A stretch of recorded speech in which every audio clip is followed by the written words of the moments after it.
What's going on, Sunbelt fans? My name is Dominic Crusoe. We are going to jump right into the RNL Carriers New Orleans Bowl. And that one is December 21st. That's a Wednesday night at 9 o'clock Eastern Time on ESPN. The mothership, that's going to pit Western Kentucky 8-5 going up against South Alabama 10-2 on the season. They are favored by 3.5 points. We'll question that a little bit. They are looking for their first bowl win, which doesn't bowl, it's not really on their side. Western Kentucky just in a bowl game last year that they won over conference rival or opponent Appalachian State. So as far as some of the players we're going to be looking at for this one, we'll go into Western Kentucky first and look at the Hilltoppers, as they are known. This one's going to have Austin Reed at the quarterback position. He takes over for a guy who set all kinds of records last year in Bailey Zappi. We know that the Western Kentucky offense is essentially that air raid offense. This kid has thrown for over 4,247. Well, he's thrown exactly 4,247 yards on the season. 547 attempts at throwing the ball, 36 touchdowns, 10 interceptions, good enough for a QB rating of almost 150.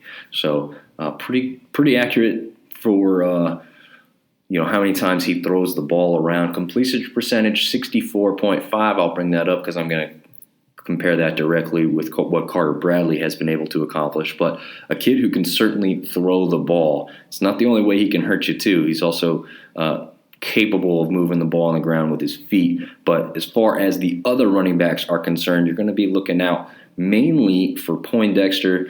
He's rushed for over 100 times on the season, which isn't too much. He's under 500 yards.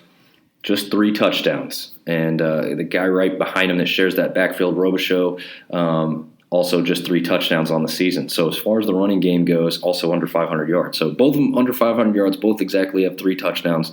And then you look at Austin Reed. So near the goal line, he's going to be keeping it quite a bit. He has 8 touchdowns on the ground this year. Less than 200 yards rushing. So he's not going to be a huge scrambler all over all the time. He's averaging less than 2.5 yards a carry. So he's down in that red zone goal line area. He is going to look to keep it more than in giving it to his running backs, which is pretty interesting because that's usually not how that works. That's not what you'll be seeing from South Alabama once they get into the red zone, obviously.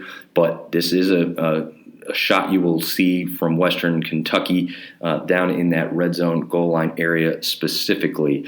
Going to the air, Malachi Corley is his number 1 target, almost 1,200 yards on the season on 90 catches. He's got 9 touchdowns. But obviously throwing that ball around as much as he does, he's got other weapons through the air as well. Dawood Davis, 872 yards, 7 touchdowns on the season. And then he's got Jalen Hall, just 731 on the year. It's funny to hear you actually say that out loud, right? 731 yards on the year, and he's the 3rd leading receiver. But he does have 5 touchdowns. Now, the one thing I'm going to throw out there to keep an eye on, the tight ends don't get thrown too often. But Joshua Simon, keep an eye on him near the red zone. Just 18 receptions on the year, but 7 of them have gone for touchdowns. Almost half his catches have gone for touchdowns. So definitely sneaking out that tight end there on the more red zone plays and looking for him near the end zone, pretty short-handed for a big guy at the tight end position there. As far as the kicking game goes, no problems on extra points for Narveson, but a little bit of questionable anywhere else. And the reason I say that, he's 5 of 7 from that 20 to 29-yard range and 3 of 4 from 30 to 39, so decently pretty good there, but just 6 of 8 from 40 to 49. So if they need to get down to the kicking game, that's not going to favor them in this matchup against South Alabama. As far as defensive looks go, Jock Evans, linebacker position, over 100 total tackles on the year, 8 sacks, and 4 pass breakups. He is by far their leading QB of the defense. So he's going to control that line of scrimmage pretty well and giving out the directions to the rest of the players out there on the defensive side of the ball. But as far as other people you're going to watch, you're going to look at the defensive backfield. Between Halassi and Oliver, Halassi, I guess, I'm trying to not butcher that too badly. They've got 5 interceptions. Halassi has 2, Oliver has 3. So they will be ball hawks on that end of the ball. You will need to watch out for that. As far as the rest of them getting into the backfield, not a whole lot of sacks for the rest of the team, which is kind of interesting. They've had some decent defensive performances, but doesn't seem to have a strong suit as far as sack leaders are concerned in that regard. Anyway, and then we will jump over to the other side of the ball here with South Alabama. Obviously, the first one we're going to be speaking about is Carter Bradley at the quarterback position.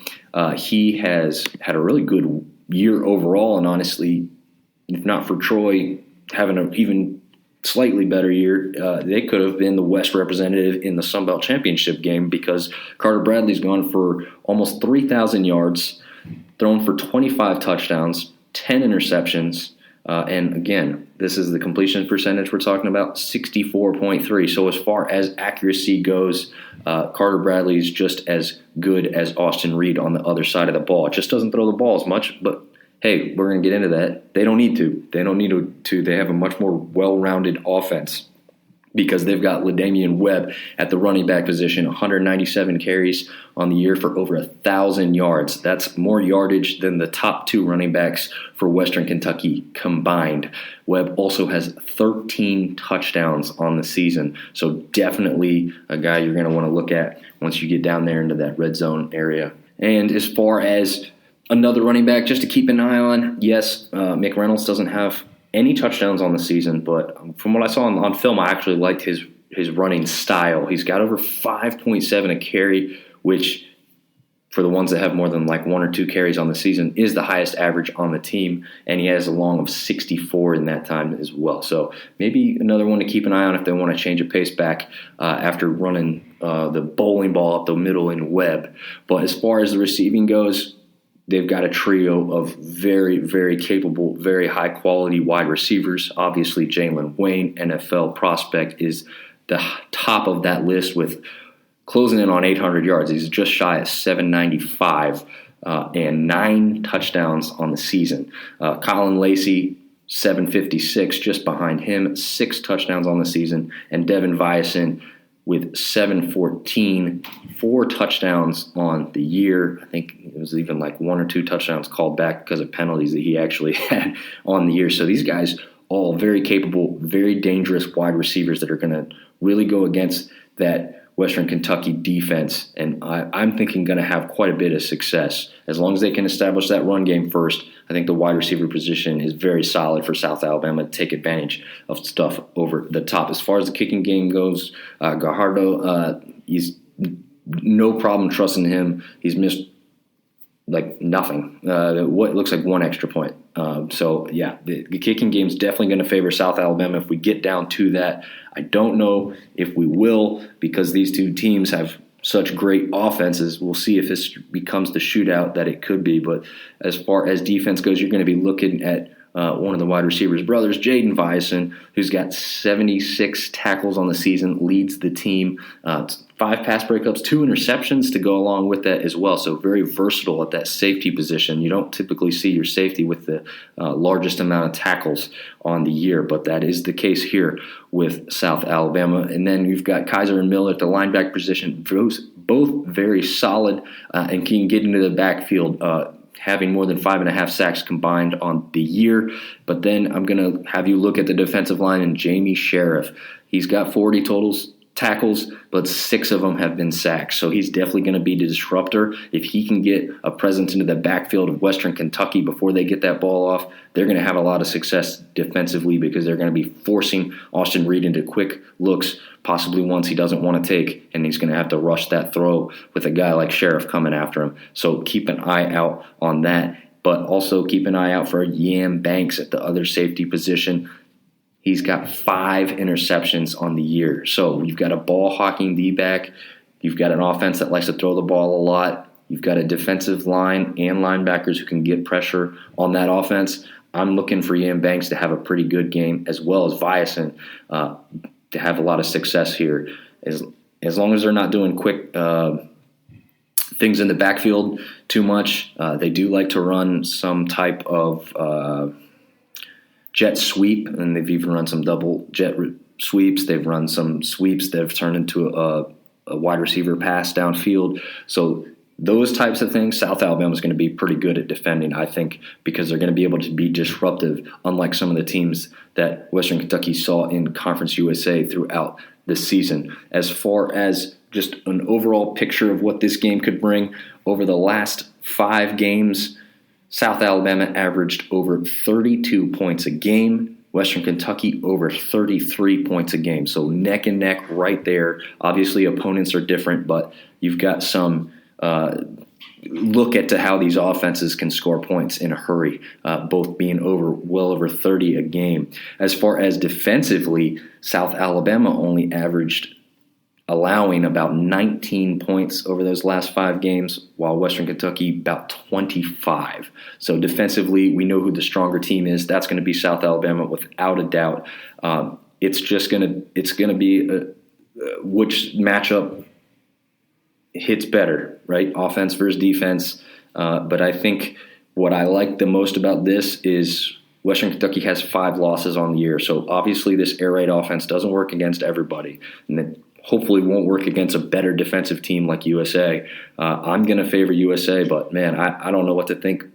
Is how fast this Western Kentucky can strike, if there's going to be a lot of distance between these two. So I'm calling it a 1-point favor. My score prediction, South Alabama Jaguars 31, Western Kentucky Hilltoppers 30. I hope everyone stays awake for this one, especially those of us on the East Coast. But this one should have some fireworks in it tonight for sure. Again, ESPN, 9 o'clock Eastern kickoff time. Hopefully South Alabama can end the year with an 11-win season and take home their first ever bowl victory. Best of luck to South Alabama Jaguars tonight.